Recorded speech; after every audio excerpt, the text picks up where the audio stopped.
అందరికీ నమస్కారం అండి. ఈరోజు ఈ వీడియోలో మన ఛానల్లో శ్రీమద్ భగవద్గీత పారాయణంలో భాగంగా 7వ అధ్యాయము విజ్ఞాన యోగము మొదలు. ఇందులో గల మొదటి 10 శ్లోకములను పారాయణం చేస్తూ మరియు వాటి భావములు కూడా తెలుసుకుందాము. ఈ అధ్యాయం యొక్క పేరు విజ్ఞాన యోగము. విజ్ఞానమనగా విశేష జ్ఞానము లేదా అనుభవపూర్వకమైన జ్ఞానము లేదా జ్ఞేయ అంటే ఆత్మస్వరూపము. జ్ఞానమాత్రముతో సంతృప్తి నొందక విజ్ఞానమును కూడా సముపార్జించవలెనని భగవానుని ఆజ్ఞ. పూర్వాధ్యాయముతో ఈ అధ్యాయమునకు గల సంబంధము క్రిందటి అధ్యాయము యొక్క చివర యోగులందరిలోనూ పరమాత్మయందు సంలగ్నమైన చిత్తము కలిగి శ్రద్ధతో భజించువాడు సర్వశ్రేష్ఠుడని శ్రీకృష్ణుడు ఆనతిచ్చినాడు. కానీ పరమాత్మ యొక్క స్వరూప స్వభావములను చక్కగా తెలుసుకొనినచో మాత్రమే అట్టి ధ్యానము ఏకాగ్రత చింతనము సాధ్యపడగలదు. కాబట్టి భగవత్ స్వరూపమును దాని మహిమను దాని అనుభూతిని లెస్సగా తెలియచేయు నిమిత్తము ఈ అధ్యాయము ప్రారంభింపబడుచున్నది. అథ జ్ఞాన విజ్ఞానయోగో నామ సప్తమోऽధ్యాయః. శ్రీభగవానువాచ మయ్యాసక్తమనః పార్థ యోగం యుञ्जन्मदाश्रयः అసంశయం సమగ్రం మాం యథా జ్ఞాస్యసి తచ్ఛృణు. శ్రీభగవానుడు పలికెను, ఓ పార్థ, అనన్య భక్తితో నాయందే ఆసక్తమైన మనస్సు కలిగిన వాడవై యుండుము. అనన్య భావముతో మత్పరాయణుడవై యోగమునందు నిమగ్నుడవగుము. అట్టి నీవు సంపూర్ణ విభూతి బల ఐశ్వర్యాది గుణయుక్తుడను సర్వ ప్రాణులకును ఆత్మస్వరూపుడను అగు నన్ను సమగ్రముగా తెలుసుకొను విధమును వినుము. జ్ఞానం తేహం సవిజ్ఞానం ఇదం వక్ష్యామ్యశేషతః యజ్ఞాత్వా నేహ భూయోన్యత్ జ్ఞాతవ్యమవశిష్యతే. నేను నీకు విజ్ఞాన సహితముగా తత్వజ్ఞానమును సంపూర్ణముగా తెలిపెదను. దీనిని ఎరిగిన పిమ్మట ఈ జగత్తులో తెలిసికొనవలసినది ఏదియూ మిగలదు. మనుష్యానాం సహస్రేషు కశ్చిద్యతతి సిద్ధయే యతతామపి సిద్ధానాం కశ్చిన్మాం వేత్తి తత్వతః.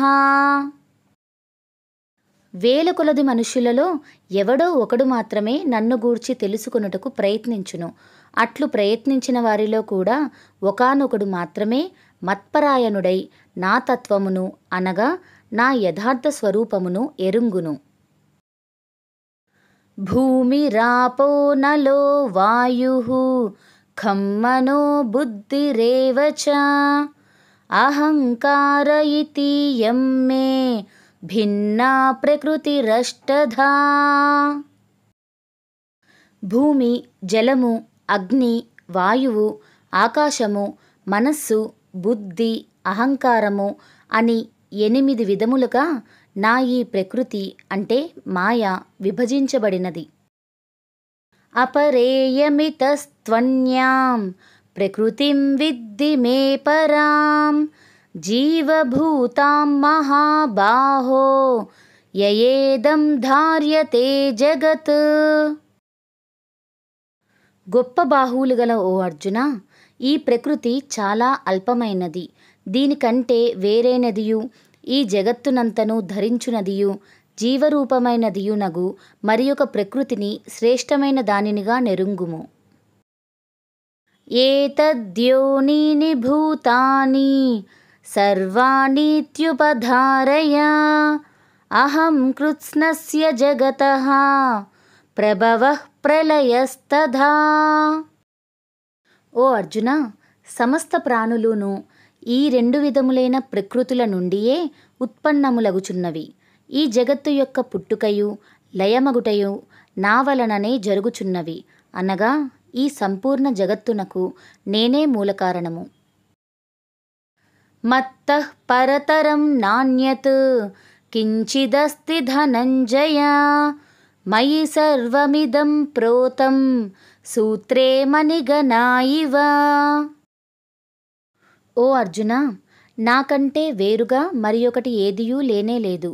దారమందు మనులవలే నాయందు ఈ సమస్త ప్రపంచము కూర్చబడినది. రసోహమప్సు కౌంతేయ ప్రభాస్మి శశి సూర్యయోః ప్రణవః సర్వవేదేషు శబ్దః కే పౌరుషం ఋషు.